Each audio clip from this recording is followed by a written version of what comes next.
Sometimes you learn you've been doing something important without knowing what it's called.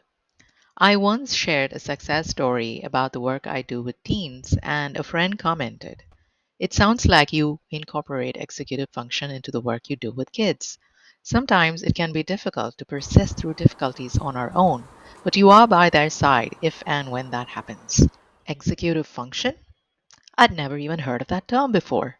Still, her comment made me wonder if there was something bigger behind the strategies I've been using to help teens navigate their challenges. Curious to learn more, I picked up a copy of the Executive Functioning Workbook for Teens by Sharon A. Hansen. I began to understand what foundational executive functioning is.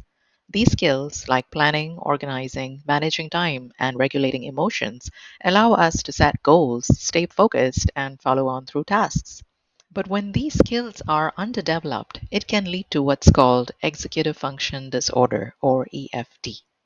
People with EFD may struggle with procrastination, losing track of deadlines, getting easily distracted, or even managing their emotions when tasks feel overwhelming. What's interesting about EFD is that it doesn't mean something is wrong with you.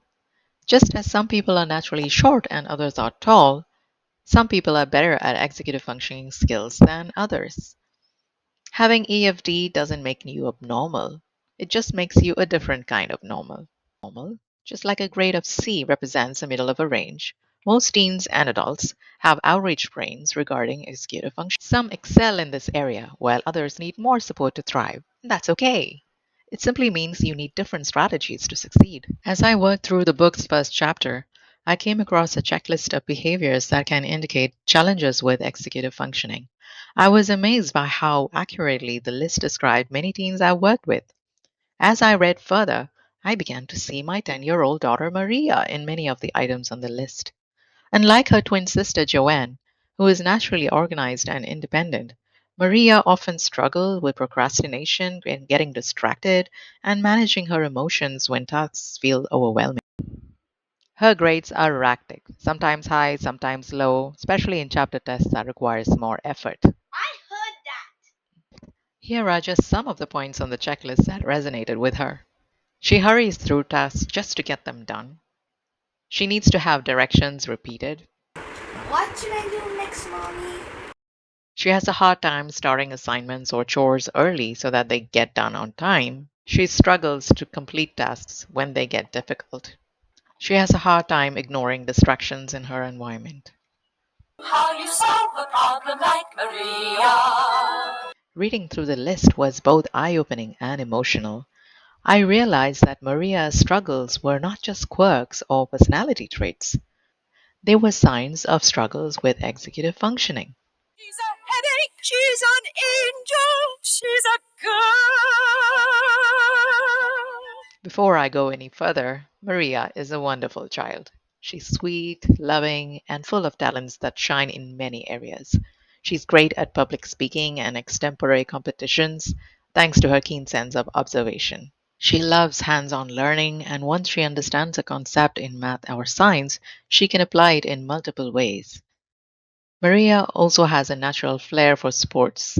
She's an excellent football player and always willing to help with household chores. In so many ways, she's a joy to be around.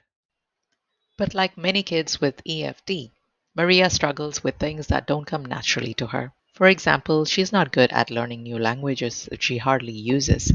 Language learning requires memorizing new vocabulary and words. She gets frustrated and gives up when tasks feel too challenging or she fails on the first try. She also has difficulty managing her emotions, especially when distracted or overwhelmed. Without realizing it, I was teaching her strategies to develop these essential skills. Here are some of the specific things I've done to support her. To help Maria with planning and organization, we set up wall calendars for long term goals like school projects or extracurricular deadlines. We also create a simple to do checklist for her homeworks and chores daily. This helps her to break down her responsibilities into manageable steps and gives her a sense of accomplishment as she checks off each item. Managing emotions have been a bit of challenge for Maria. To help her, I incorporated deep breathing exercises, yoga, and short meditation sessions into her daily routine. These practices help her calm down and handle frustration more efficiently. I introduce small rewards for completing tasks to keep Maria engaged and motivated. For instance, if she finishes her homework within a specific time frame, she gets 10 minutes to watch her favorite cartoon on YouTube. Maria is learning to approach her responsibility confidently and with less stress. Her grades have improved steadily, and she enjoys learning now that she knows it's manageable. She is less intimidated by difficult math questions. She got 29.5 on 30 for her latest math exam. So, how do I nurture executive functioning skills in my students? I couldn't follow all the steps I use with Maria because I meet my students online once or twice a week, right? When I thought about this, I realized that most people procrastinate when they're stuck on something difficult, and teens are no different. It's not because they're lazy, it's because they don't have someone to guide them and organize their studies. Many students don't even realize what foundational concepts they need to grasp or the skills they must acquire to tackle more advanced topics. That's where I come in.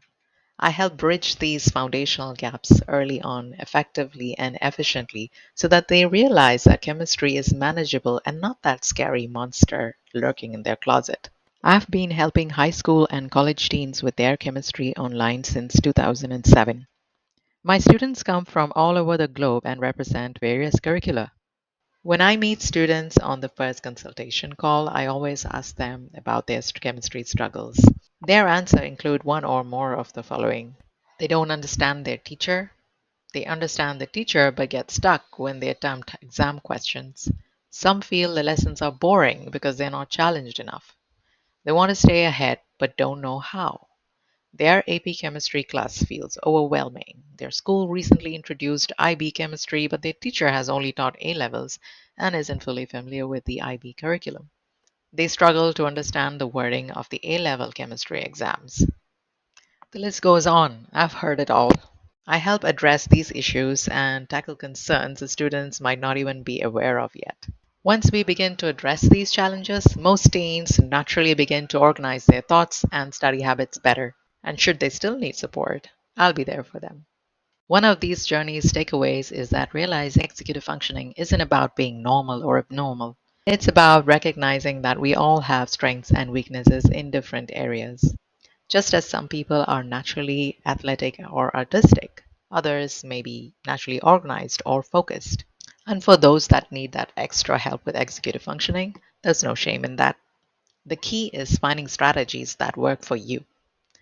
There are many ways to build executive functioning skills over time. Executive functioning is not just about academics, it's about building life skills that make learning and living easier. Struggling with chemistry? You're not alone. I'm here to help. Mommy procrastinated a month to make this video. I heard that. Hey, we're all learning here.